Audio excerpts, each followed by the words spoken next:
டாஸ்மாக் தலைமை அலுவலகத்தில் அமலாக்கத்துறை நடத்திய சோதனையை எதிர்த்து தொடரப்பட்ட வழக்கில் நாளை மறுநாள் தீர்ப்பு வழங்கப்படும் என சென்னை உயர்நீதிமன்றம் தெரிவித்திருக்கிறது. இது பற்றிய கூடுதல் விவரங்களை நமது செய்தியாளர் ராம்ஜியிடம் கேட்டு பெறலாம்.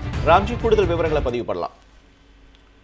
டாஸ்மாக் தொடர்பான வழக்கு இந்த சென்னை உயர்நீதிமன்றத்தில் விசாரணைக்கு வந்தது.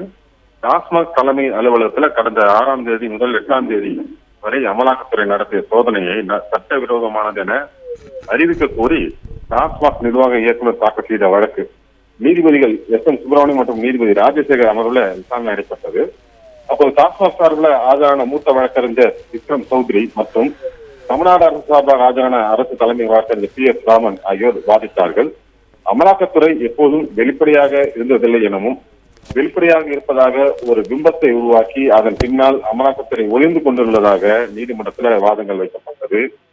எந்த நம்பிக்கையின் அடிப்படையில் குற்றம் நடந்துள்ளதாக அமலாக்கத்துறை கருதுகிறது என கேள்வி எழுப்பி வாதங்கள் வைக்கப்பட்டது.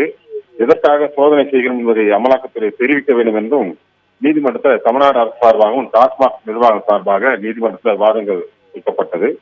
அமலாக்கத்துறையின் நடவடிக்கையால் நேரடியாக டாஸ்மாகின் நற்பெயரும் மறைமுக அரசின் நற்பெயருக்கும் களங்கம் ஏற்படுத்தும் வகையில இந்த அமலாக்கத்துறை சோதனை நடைபெற்று வருவதாகவும் 2007ஆம் ஆண்டு முதல் 2021ஆம் ஆண்டு வரை முறைகேடு கூறப்படும் நிலையில தற்போதுதான் ஞானம் வந்ததா போல விசாரணை நடத்துவது ஏன் என அரசு தரப்புல கேள்வி எழுப்பினார்கள். இன்றைக்கு டாஸ்மாக் குறிவிக்கப்படுகிறது, நாளைக்கு ஒவ்வொரு துறையும் குறிவிக்கப்படும் என நீதிமன்றத்துல வாதங்கள் வைக்கப்பட்டது.